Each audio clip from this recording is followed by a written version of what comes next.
சிவா.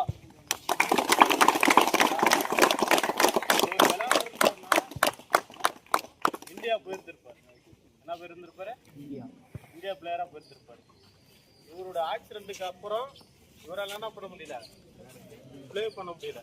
இங்க இவர் எழுந்திருக்கவே மாட்டாரு, அவ்வளோதான் கோமா ஸ்டேஜ் அப்படின்னு நிறைய பேர் சொல்லிட்டாங்க. அதுக்காக நாங்களாம் என்ன பண்ண தெரியுமா, சேலத்தில் இருக்கிற டீம் எல்லாம் பிளேயர்லாம் கபடி விளாண்டு பொசிஷன் போடுறதெல்லாம் இவருடைய ட்ரீட்மெண்ட் செலவுக்காக கொடுத்தோம். அப்படி ட்ரீட்மெண்ட்டுக்காக கபடிக்காக நல்லா பர்ஃபார்மன்ஸ் பண்ணாரு. அதே கபடி தான் இவர் இக்கட்டான சூழ்நிலையில என்ன பண்ணுச்சு, காப்பாத்துருச்சு. அதுக்காக தான் கபடியை நம்புனா காப்பாற்றும், கைவிடாது, எப்பயுமே கைவிடாது. கபடி என்ன பண்ணும், நேசிச்சு விளையாடணும். நம்ம அண்ணன் என்ன விளையாண்டுருந்தா என்ன போயிருப்பாரு, இந்தியா போயிருந்திருப்பாரா? அப்படி யாரும் வேகமா, நான் அதுதான் சொல்றது, பைக்ல போனா சேஃப்டியா போடா, சேஃப்டியா வாடா. என்ன உனக்காக நிறைய கனவு இருக்கு, புரியுதா? இவர் விளையாடுறப்ப புறா கபடி கிடையாது, நான் விளையாடுறப்ப புறா கபடி கிடையாது. அவரு சிவா, அவர் யாரு, நேற்று அவரை அறிமுகப்படுத்தின யாருக்கு தெரியும்? ஒரு அறிமுகப்படுத்தினது அவரு கிக் பாக்ஸிங்ல கோல்டு மெடல், 2வது kabaddi player, 7 brothers club team player. அவர் பேரு வந்து என்ன, சிவா.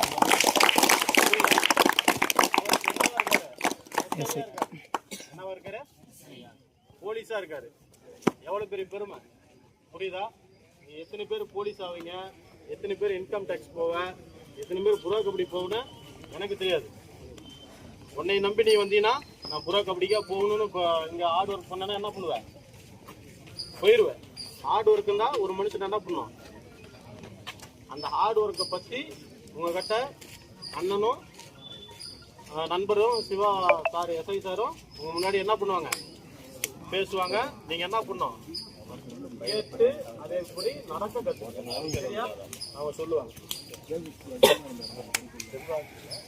இது வந்து கபடி விளையாடுறது வந்து பயிற்சி மையம், இது வந்து தெரியாத தான் சொல்லி தருவாங்க. அதுதான் வந்து அதெல்லாம் நல்லதாக இருங்க. எல்லாம் ஒரு என்னன்னா கொஞ்சம் மிஸ்டேக், அது கொஞ்சம் கட் பண்ணால் அதெல்லாம் நல்லா விளையாடணும், நல்லா வேலைக்கு போகணும், நல்லா விளையாடணும்.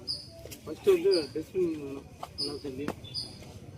ஃபஸ்ட்டு வந்து ஒருத்தர் சொல்லி தராங்கன்னா அடுத்தவங்களாம் பேசக்கூடாது. அவங்க தான் ஒருத்தர் கோச்சி அப்படின்னு சொல்லி வந்து நிற்கிறாங்கன்னா நீங்கள் அவங்களுக்கு தான் பார்க்கணும், சரியா?